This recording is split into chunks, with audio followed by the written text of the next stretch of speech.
Hey everybody, how's it going? Hope you're having a lovely day. Welcome to today's episode of How You Getting After. I'm host Louis Rossman, and today I want to follow up on a video that I did about 3 years ago about the Ring doorbell. This is not one of my best videos, but I'm just going to discuss the topic before we move on to what is going on today. So to give you some context here, Senator Ed Markey sent a letter from the United States Senate to Ring doorbell, or to the CEO of Amazon, Andy Jassy, but essentially Ring doorbell, saying he wanted to express concerns about Ring's ongoing surveillance practices and engagement with law enforcement. While I acknowledge and appreciate the steps that Ring has taken in response to my previous letters to your company, I remain troubled by your company's invasive data collection and problematic engagement with police departments.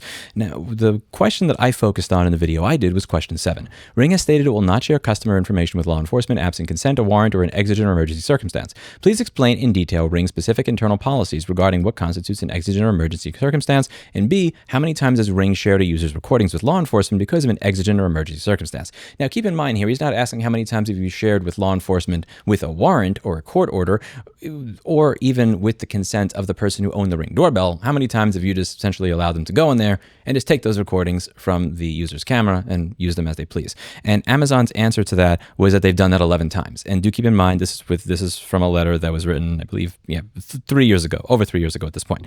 Now, the reason that this is concerning to me is because they're not actually asking permission from the homeowner when they do this. They're not asking for permission from a judge. And while you don't have any sort of expectation of privacy when you're walking around in the public street, our legal framework for privacy and for the Fourth Amendment dates back to pre-computer, pre-security cameras, pre-car, pre-train, horse. If you wanted to stalk somebody back then, you had to get on, the best that you could do is get on your horse.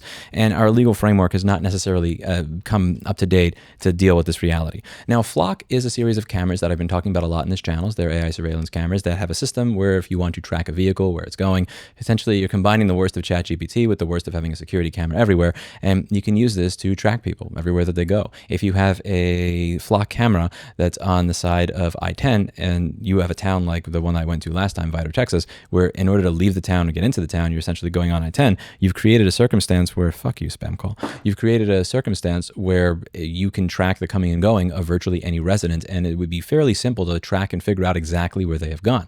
There are people that have managed to get access to these systems that have emailed me on the promise of confidentiality that have been able to do some pretty psychotic levels of tracking with it. And I'm very happy that these are white hat individuals, not black hat individuals, because again, I also genuinely do hope that the black hat individuals are not the ones getting access to this. But to get to the point, Ring is now expanding their requests to additional community safety partners. And who is the additional community safety partner?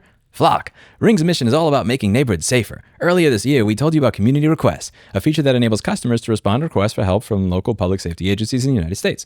Local public safety agencies rely on various tools to manage evidence and conduct investigations. At Ring, we are committed to expanding access to Community Requests through certified tools used by these agencies. Today, we're excited to announce the expansion of Community Requests to local public safety agencies using Flock Safety Nova Platform, or Flock OS. We plan to implement integrations with other established providers in the future. We are committed in our mission of making neighborhoods safer, and we believe an important aspect of that is empowering our communities to play a role in low public safety. The expansion of Community Requests will empower more communities to do what they've always wanted to do: help you.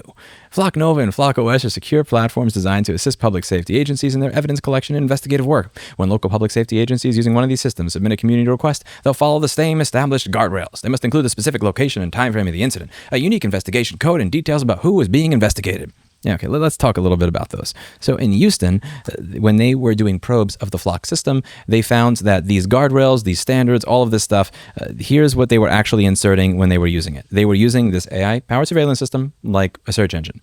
A lot of searches also show gibberish, like ASDF. That's the sequence of letters in the center row of your computer keyboard. Or just said that they were there for random checks. We even found a search that just said donut, or that didn't say anything at all.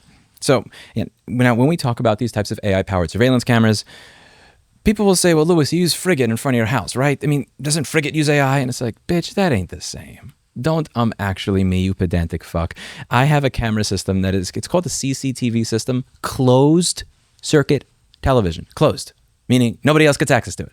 That system is essentially in my house, and that's it. It points in my koi pond, my driveway, the side of my house, the back of my house, my front door, and that's it. I get to see if somebody came by and tried to take something from my house or break in.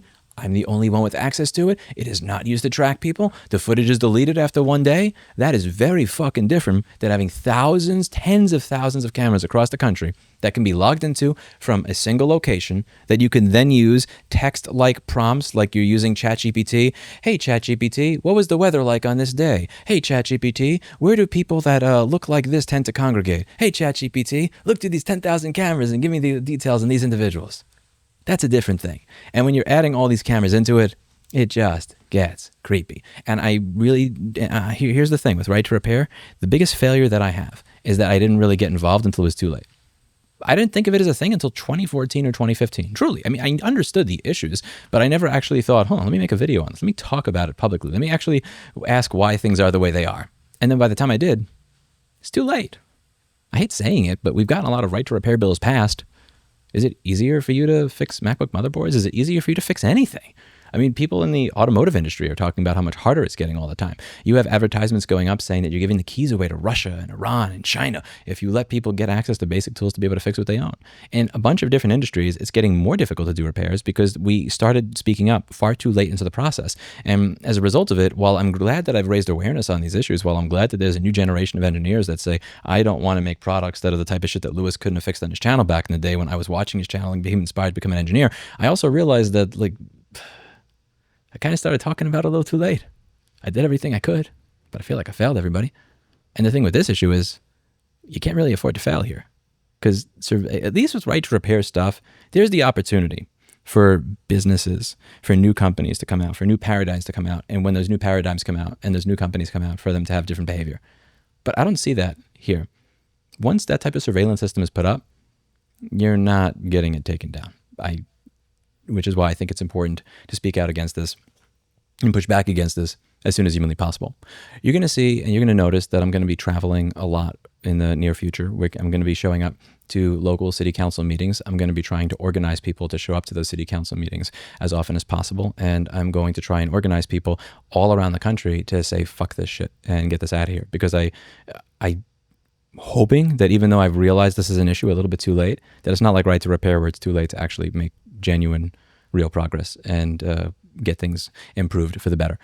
I am hoping that there is a chance of pushing back against this in an organized way. I have a Zulip channel. I'll link to it down below. We have hundreds of people working in that channel, dozens of developers that are actually working on a website. And what the website is going to do is it's going to allow you to put in a zip code and an email if you want notifications. And it will tell you if there's a city council meeting in your area that you can go to. It'll tell you when, and it'll give you automatic alerts because most people say, I had no idea this crap was being installed in my neighborhood. I had no idea that we had 10 AI-powered surveillance cameras that literally track and log everywhere that I fucking go.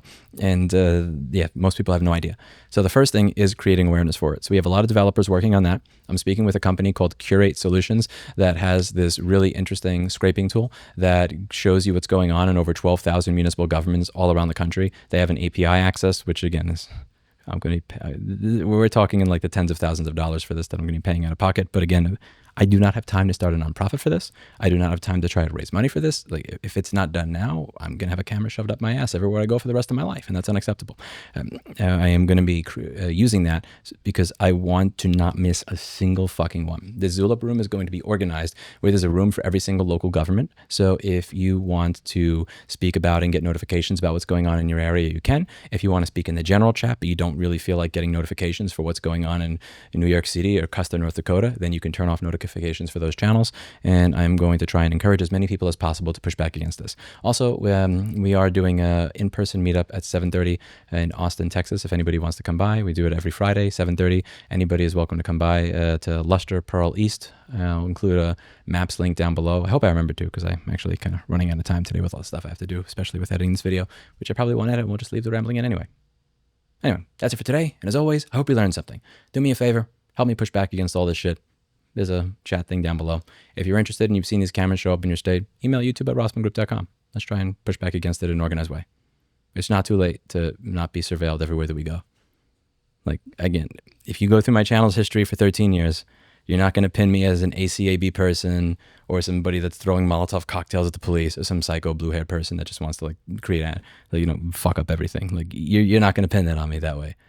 I don't like the idea of the police searching everywhere that I go without a warrant and using shit like ASDF and Donut. And I think that this is one of the most bipartisan issues at this particular point in time. I do not want my tax dollars to go towards me being watched everywhere that I go. It's like a very bipartisan thing that I've noticed. Hopefully you'll join me. See you in the next one. Bye now.